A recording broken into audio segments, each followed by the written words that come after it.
హైదరాబాద్లోని గచ్చిబౌలిలోని ప్రమాదం జరిగింది. అంజయ్య నగర్లో నిర్మాణంలో ఉన్న 7 అంతస్తుల భవనం ఒక్కసారిగా కుప్పకూలింది. భయంతో పరుగులు తీశారు అని అంటున్న స్థానికులతో మా ప్రతినిధి Shiva face to face. Hyderabad Kollapur లో అంజయ్ నగర్ లో ఏదైతే బిల్డింగ్ ఉందో ఒక్కసారిగా కుప్పకొస్తున్న బిల్డింగ్ అయితే ఉందో దీన్ని చూసి ఇక్కడ స్థానికులు కూడా అందరూ అయితే ఒక్కసారిగా భయాందోళనకు గురై ఎక్కడ వరకు అక్కడైతే పరిగెత్తిన సిచ్యువేషన్ కూడా మనం చూడొచ్చు. దీని గురించి మనతో పాటు మాట్లాడితే దుర్గా ప్రసాద్ ఒక స్థానికుడు కూడా ఇక్కడ ఉన్నారు. సో వాళ్ళని కొన్ని వివరాలు కూడా తెలుసుకున్న ప్రయత్నం చేద్దాం. దుర్గా సార్ చెప్పండి, ఒక బిల్డింగ్ కూలిపోయిన సమయంలో సుమారు 12 నుంచి 12 సమయంలో మీరు ఇక్కడ ఉన్నారండి? యాక్చువల్గా నా సిద్దిక్ నగర్ స్థానిక నాయకుడిని. అయితే ఏదైతే జరిగిందో గత సంవత్సరం కూడా మనకి ఇష్యూ అనేది మన ఏరియా జరిగింది. మన సిద్దిక్ నగర్ లో కూడా ఒక 6 ఫ్లోర్ల బిల్డింగ్ అనేది పడిపోయినప్పుడు కూడా నేను ఆరోగ్యంగా స్పందించిన దాని తర్వాత ఈ హాస్టల్లో ఇట్లా కట్టి ఈ రకమైన ఇబ్బందికరమైన చర్యలు చేస్తుందని చెప్పి ఆ రోజు కూడా కంప్లైంట్ చేస్తే వీళ్ళు ఏం చేస్తున్నారంటే కొన్ని ముఠాలుగా ఏర్పడి ఉన్నారు. వాళ్ళ ముఠాలు ఏంటంటే ఒక 15-20 మంది బ్యాచ్ కలిసి మేము అది ఇది అని చెప్పి ఆ బిల్డింగ్లకు మేము ఏమైనా చూసుకుంటామని కొన్ని బ్యాచ్లు తిరుగుతున్నాయి. ఈ బ్యాచ్ల వల్ల నేను పోయిన సంవత్సరం జిహెచ్ఎంసీలో నేను కంప్లైంట్ ఇస్తే అది ఏం జరిగింది, సిద్దిక్ నగర్ లో సీజింగ్ జరిగినాయి బిల్డింగ్. అయితే దాని మీద నా మీద అటాక్ కూడా జరిగింది.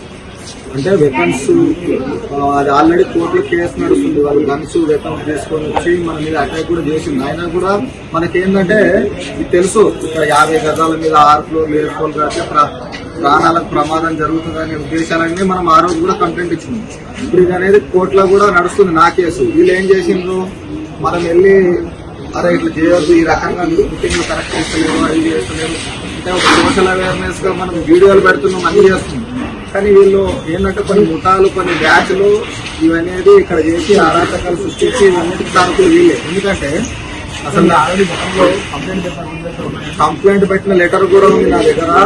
వాళ్ళు నువ్వు ఏ రకంగా కంప్లైంట్ ఇస్తామని ఒక 50 నుంచి 60 మంది నా మీదకి వచ్చి దాడి చేసిన సందర్భం కూడా ఉన్నది. మళ్ళీ జిహెచ్ఎంసీ ఆఫీస్కి వెళ్ళిన సందర్భం కూడా ఉన్నది.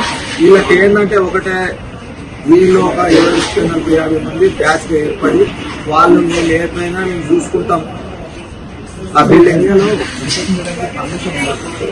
ఉంటే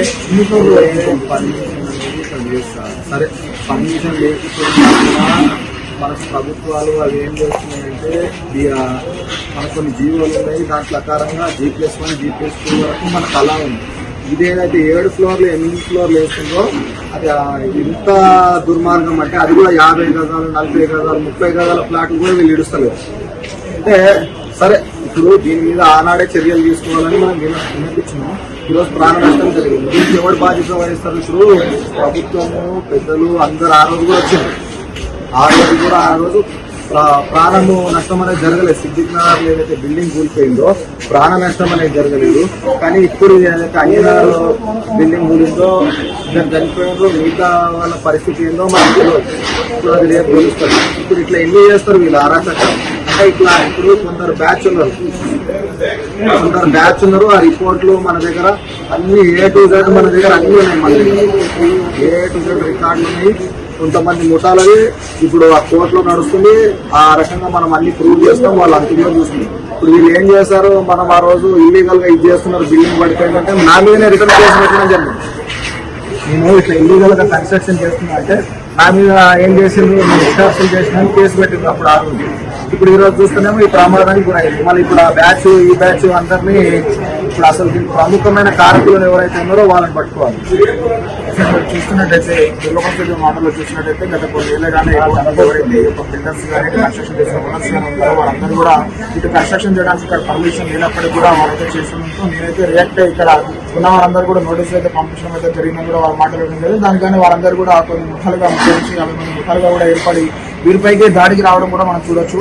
అయితే ఇక్కడ చూసినట్టయితే హైదరాబాద్ లో ఎవరైతే రియల్ ఎస్టేట్ చేసేవారు కానీ ఇటు దందాలు చేసేవారు డీలర్లు కానీ ఎవరైతే ఉంటారో వాళ్ళందరూ కూడా ఆ యొక్క బస్తీలలో 40 నుంచి 20 గజాల యొక్క జాగాలు అయితే తీసుకొని అందులో భారీ అంతస్తులు అయితే పర్మిషన్ లేకుండా కూడా కట్టడం అయితే జరుగుతుంది. దానికని ముఖ్య కారణం ఏంటంటే ఒక 20 నుంచి 50 గజాలలో వాళ్ళు ఒక బిల్డింగ్ కట్టడానికి అయ్యే ఖర్చు 40 నుంచి ఒక 50 లక్షలు అవుతాయి. కానీ దీనికి వచ్చే రెంట్ మాత్రం నెలకు దాదాపు 6 నుంచి 7 లక్షల రూపాయల వరకు కూడా రెంట్ ఉండే అవకాశం ఉంది. ఎందుకంటే హైదరాబాద్ లో మనం చూసినట్టయితే పలు చోట్ల భారీగా అయితే ఇటు IT కంపెనీలు సాఫ్ట్వేర్ కంపెనీలు కాలేజీలు ఉండడంతో ఇది ఎక్కువ మంది కూడా ఇక్కడ హాస్టల్లో ఉండడానికి కూడా ఆసక్తి చూపిస్తారు కాబట్టి వీరికంటే రెంట్లు కూడా ఎక్కువ వస్తున్నట్టు కూడా మనం చూసినట్టు హైదరాబాద్ లో పలు చోట్ల ఎక్కడ చూసినా కూడా హాస్టల్ అయితే ఎక్కువగా నమోదవుతుంటాయి కాబట్టి ఇటువంటి వారందరూ కూడా నాసిరకం అది కూడా కన్స్ట్రక్షన్ కూడా ఇటు నాసిరకంగా చేయడం కాబట్టి ఇటు చూసినట్టయితే ఈ యొక్క జిహెచ్ఎం అధికారులు పట్టించుకునే పరిస్థితి కూడా మనం చూడొచ్చు. ఎందుకంటే జిహెచ్ఎం అధికారులు కానీ టౌన్ ప్లానింగ్ అధికారులు కానీ ఒకసారి కనుక దీని గురించి పట్టించుకుంటే కనుక ఈ రోజు ఇక్కడ బిల్డింగ్ అయితే కూలిపోయే అవకాశం కూడా ఉండేది కాదు.